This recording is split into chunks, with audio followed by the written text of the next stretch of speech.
let's finish with your weekend because Jack Eye coming up in the whole logjam on the left side. Obviously, Lane Hutson is going to be a future part of that left side of the defense.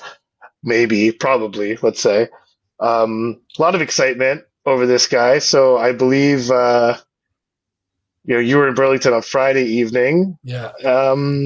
I know that So were a lot of Canadiens. Well, that's the thing. Like, I had a buddy of mine, like 2 months ago, asked me, like, "Hey, do you want to go to BU's playing at UVM on the weekend of January 19th? Like, you want to go?" I was like, "No, I don't want to go, man. It's that's work for me. It's just, like, yeah, but it'll be fun, whatever." And anyhow, ultimately, he didn't go, but it was even on his radar, like 2 months ago or a month and a half ago. So yeah. So what was the scene like at in Burlington? Like, was it like just an embarrassing amount of Canadiens fans, or what was it like? Because I know on Thursday there was an embarrassing amount of Canadiens fans in Ottawa, and I was astonished at how many. But that's normal. Yeah. How many Canadiens fans were at the UVM game? I would say probably. It's hard to tell because I'm not familiar with gauging. Give me a percentage. Give me a percentage of the crowd. Oh, easily 10%. Okay. That's there are many dozens. Right. Probably. Yeah, many dozens. I would say probably. I would say maybe 150 people. A lot of people speaking French, and when you walk through the people, you're closer to them, and you recognize, oh, this one's he's got a toque with a Canadiens logo on it. Mm-hmm. Then you got these other guys. There were 5 guys having their T-shirts with Hudson's face printed on it, and one it was written "Life." The other one, "In the Fast Lane." Yeah. So they had their little theme going on. And yeah, so plenty of Montreal Canadiens fans. So the guys in BU's locker room said it's funny because we're playing an away game for everybody except for Lane. Yeah, Lane's playing a home game.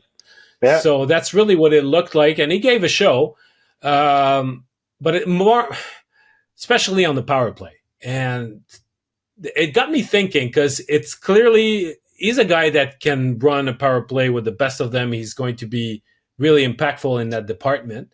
But I'm curious to which extent he's going to be able to produce a lot of offense 5-on-5, and if he's able to recalibrate his production so that it's mostly 5-on-5 and the power play stuff is an interesting add-on, because you don't want a guy that, he can wow you with the number of points that he gathers, but if 60% of them, I don't have the exact percentage. I don't know.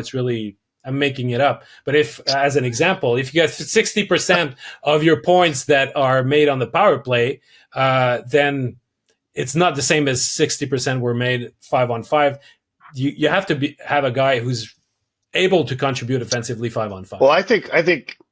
And you spoke to Jay Pandolfo. I spoke to him a while ago in December, and remember what Nick Bobrow said when they drafted him.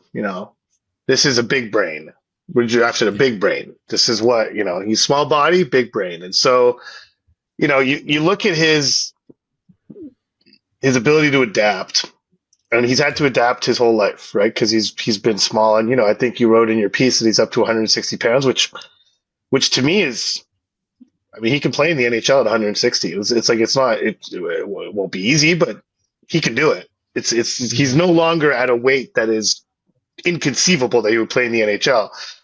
But because of that, he's had to adapt his whole life. And I think changing levels to the NHL level, and you talk about the 5-on-5, I just think he'll adapt.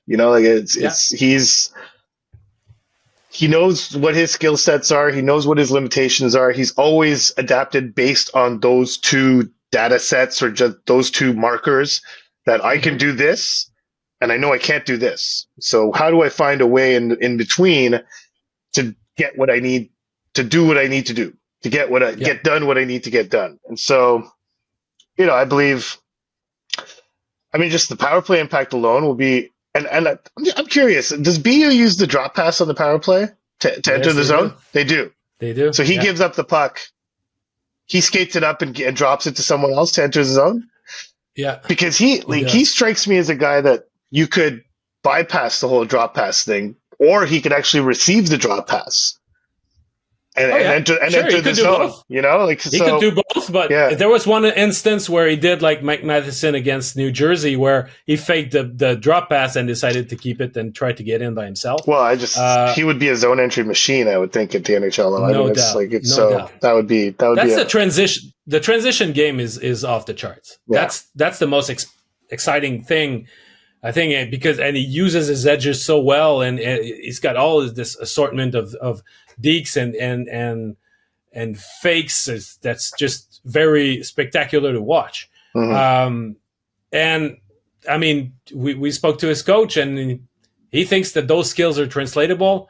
Cole Caulfield the other day said also, after watching him a lot in the World Juniors, that what his skill set can fit in the NHL just as well.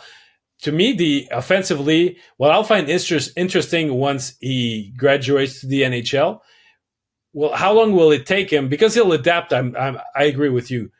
How long will it take him to gauge the risk management? Because he's a guy who likes to play with a certain amount of risk, because Mm-hmm. he knows that where there's risk, there's benefit, and he wants to get major benefit. But he's been learning to just identify the proper amount of risk.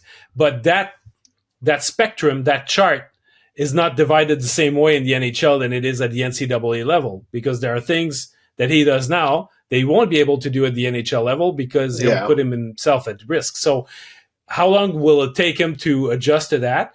That's going to be interesting. And to me, it's going to be probably more impactful or more significant to his career than the fact that he doesn't have the proper weight. Well, because the weight, he's never had the proper weight, and he always had to figure other ways to distinguish himself and to be effective. He's managed so far. I don't see why he could not do it in the next level either. And as far as the risk management goes, I mean, you couldn't ask for a better mentor in that regard than Mike Matheson. People might hear that and say, well, he's not very good at risk management. He's not. It's not a strength in his game, but I mean, he also is pretty good at getting rewards out of that risk. But that balance, you don't want to take all the risk out of someone like Lane Hutson's game, but you do want to calibrate that risk reward gauge. And it took Mike Matheson like 5 years to properly calibrate it once he made the NHL.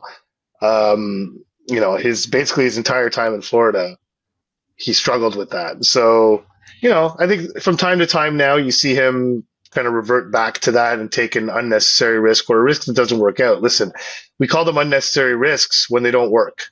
I think there's a number of times when Matheson takes a risk and it works. You're like, oh wow, what a great play. But no one's like, hey, that was really risky for no reason. You're like, wow, you're making plays. So, yes, on occasion his risks don't work and they come off as mistakes. But I mean, if there's one guy who would understand that challenge that you just described for Lane Hutson, like there are very few guys, especially considering Matheson came out of the NCAA in Boston, not the same school, but still like in the same environment. He had those traits back then too at Boston College. 100%. Yeah. So I spoke to Coach Brown over there when I was there. He was asking about Matheson, how he was, and he said, oh yeah, he was mistake prone because of the amount of risk that he was taking, but it was just paying off so much, And with the Canadiens, it pays off. I find, and just going back quickly to Barron, I think that the difference between Matheson and Barron is that they have the same amount of risk. It's just that the reward for Matheson is so much greater right now. Yeah. So that's... And Barron's young. Barron's got a lot to learn, and then it's... But yeah, I think with Barron, it really is the D zone stuff that he's losing guys in the defensive zone very often. It's a tough one for him. I think he's probably got a very similar mandate in Laval as Arbor Jack had in terms of go clean up your D zone.